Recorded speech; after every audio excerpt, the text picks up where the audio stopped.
पूर्वोत्तर के 3 राज्यों त्रिपुरा, नागालैंड और मेघालय में हाल ही में विधानसभा चुनाव के आज नतीजे आएंगे। तीनों राज्यों में वोटिंग की शांतिपूर्ण गिनती सुनिश्चित करने के लिए पर्याप्त सुरक्षा व्यवस्था की गई है। त्रिपुरा में सीआरपीएफ और राज्य पुलिस 24 घंटे कानून व्यवस्था पर नजर बनाए हुए है। राज्य में 21 मतगणना केंद्र बनाए गए हैं। मेघालय विधानसभा चुनाव के लिए वोटों की गिनती के लिए 13 मतगणना केंद्र स्थापित किए गए हैं। साथ ही पूरे राज्य में पर्याप्त सुरक्षा व्यवस्था के उपाय किए गए हैं। भारत की अध्यक्षता में शुरू हुई G20 विदेश मंत्रियों की बैठक का आज दूसरा दिन है। G20 विदेश मंत्रियों की बैठक के लिए दुनिया भर से मेहमान नेताओं का भारत आगमन हो रहा है। रूस, Britain, Canada, Argentina, Netherland, Mexico, Singapore, Nigeria के विदेश मंत्रियों का भी भारत आ चुके हैं। नाइजीरिया के विदेश मंत्री भी भारत आ चुके हैं। यूक्रेन और रशिया के बीच जारी युद्ध के साए में हो रही इस बैठक में चर्चा ये है कि रूस के विरोध में खड़े देश जानबूझकर उस डिनर में नहीं आना चाहते जिसमें रूसी विदेश मंत्री होंगे। वहीं आज भारत के विदेश मंत्री G20 विदेश मंत्रियों के साथ बैठक करेंगे। G20 की बैठक में शामिल होने के लिए अमेरिकी विदेश मंत्री एंटनी ब्लिंकन बुधवार देर शाम दिल्ली पहुंचे। अमेरिकी विदेश मंत्री एंटनी ब्लिंकन की 3 दिवसीय भारत यात्रा पर हैं। वहीं G20 विदेश मंत्रियों की बैठक के साथ ही क्वाड मंत्री स्तरीय बैठक और विदेश मंत्री एस जयशंकर के साथ द्विपक्षीय मुलाकात करेंगे। तो वहीं चीन के विदेश मंत्री किंग गैंग भी दिल्ली पहुंच चुके हैं। वो भी दिल्ली में G20 विदेश मंत्रियों की बैठक में शामिल होंगे। माना जा रहा है कि पीएम मोदी G20 के सदस्य विदेश मंत्रियों को संबोधित कर सकते हैं। पीएम मोदी भारत के अहम सम्मेलन रायसीना डायलॉग का उद्घाटन करेंगे। इस सम्मेलन का उद्घाटन शाम 6:30 बजे होगा। विदेश मंत्रालय ऑब्जर्वर रिसर्च फाउंडेशन के साथ मिलकर ये कार्यक्रम आयोजित किया जा रहा है। इस संवाद का ये 8वां संस्करण है। इस दौरान इटली की प्रधानमंत्री जॉर्जिया मेलोनी उद्घाटन सत्र में मुख्य अतिथि होंगी। रायसीना डायलॉग 2023 में 100 से अधिक देशों के प्रतिनिधि भी भागीदारी होंगे, जिनमें मंत्री, पूर्व राष्ट्राध्यक्ष, सरकार के प्रमुख, सैन्य कमांडर, उद्योग के कप्तान, पत्रकार समेत कई विशेषज्ञ शामिल हैं। पंजाब के सीएम भगवंत मान आज गृह मंत्री अमित शाह से मुलाकात करेंगे। ये मुलाकात अजनाला घटना की पृष्ठभूमि पर होगी। पिछले सप्ताह अमृत के अजनाला में स्वयंभू सिख उपदेशक खालिस्तान से सहानुभूति रखने वाले अमृतपाल और उसके समर्थक अपने एक साथी की रिहाई के लिए थाने में पुलिसकर्मियों के साथ उलझ गए थे। इन प्रदर्शनकारियों के हाथ में तलवार और बंदूकें थी।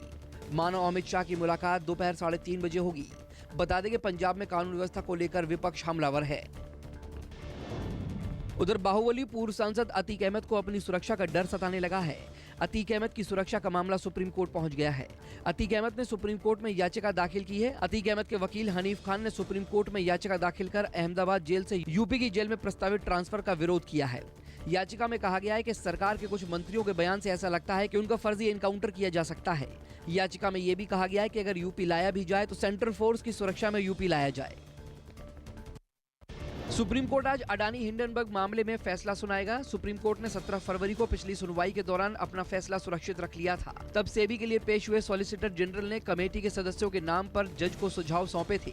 तब कोर्ट ने सीलबंद लिफाफे के केंद्र के सुझाव को स्वीकार करने से साफ तौर से इनकार कर दिया था और कहा था कि हम इस मामले में पूरी तरह से पारदर्शिता बनाए रखना चाहते हैं। 17 फरवरी को CJI justice DY Chandrachud, justice PL Narasimha, justice JB Pardiwala की बेंच ने अडानी हिंडनबर्ग केस की सुनवाई की थी। आज कोलकाता के बाजे कदमतला घाट पर वाराणसी की तरह भव्य गंगा आरती होगी। इसका उद्घाटन सीएम ममता बनर्जी करेंगी। इस आरती में 15 पुजारी शामिल होंगे। इसका समय शाम 4:30 बजे रखा गया है। सीएम ममता के अलावा इसमें मेयर फिरहाद हकीम, मेयम परिषद निकासी सहित कोलकाता नगर निगम के शीर्ष अधिकारी भी मौजूद रहेंगे। गंगा आरती आयोजन के लिए कोलकाता नगर निगम ने बाजे कदमतला घाट को फिर से सजाया है। नई लाइटें लगाने के अलावा घाट को साफ सुथरा रखने के विशेष इंतजाम किए गए हैं। सीएम की आरती द्वारा उद्घाटन किए जाने के बाद गंगा आरती में पर्यटक भी आ सकेंगे। समाजवादी पार्टी नेता आजम खान की मुश्किलें कम होने का नाम नहीं ले रही। आजम खान को एक बार फिर से नोटिस जारी किया गया है। इस बार ये नोटिस शत्रु संपत्ति मामले में जारी हुआ है। नोटिस आजम खान समेत 7 लोगों को एमपी एमएलए कोर्ट ने जारी किया है, जिसमें आजम खान का बड़ा बेटा भी शामिल है। फर्जी दस्तावेज का इस्तेमाल कर शत्रु संपत्ति के अतिक्रमण के मामले में 13 लोगों को आरोपी बनाया गया है। कुछ आरोपी पूर्व सुनवाई के दौरान अदालत में पेश नहीं हुए थे, इसीलिए नोटिस जारी कर अदालत में पेश होने का निर्देश दिया गया है। होली का त्योहार नजदीक आते ही मिलावटखोरों की मिलावट पर लगाम लगाने के लिए खाद्य विभाग की टीम सतर्क है। वहीं यूपी के सीतापुर में खाद्य विभाग की 6 सदस्यीय टीम ने शहर की खोया मंडी में अचानक छापेमारी करते हुए कई दुकानदारों के खोए के नमूने एकत्रित किए हैं। इस छापेमारी के दौरान कई दुकानदार मौके से मिलावटी खोया लेकर भागने में भी सफल हुए हैं। हालांकि छापेमारी के दौरान तकरीबन 20 किलो नकली खोया बरामद किया गया है। वहीं इस टीम ने मंडी के अन्य दुकानदारों के खोए के सैंपल लेकर जाँच के लिए भेज दिए हैं। कोलकाता में केंद्रीय जांच ब्यूरो यानी सीबीआई ने बड़ी कार्रवाई करते हुए बंगाल के शिक्षक भर्ती घोटाला मामले में छापेमारी की।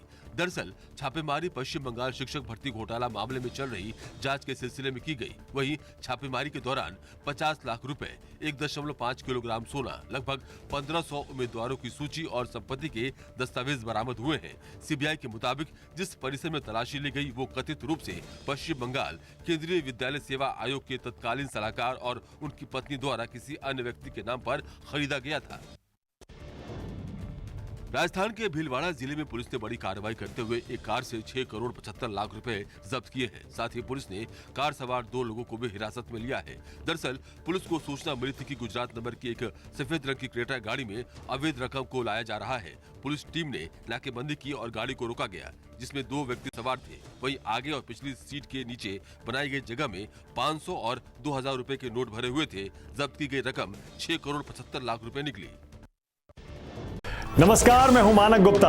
अगर आपको हमारा ये वीडियो पसंद आया हो तो इसे लाइक और शेयर जरूर करें और हां, हमें सब्सक्राइब और फॉलो करना ना भूलें ताकि आप देश और दुनिया की कोई खबर मिस ना करें।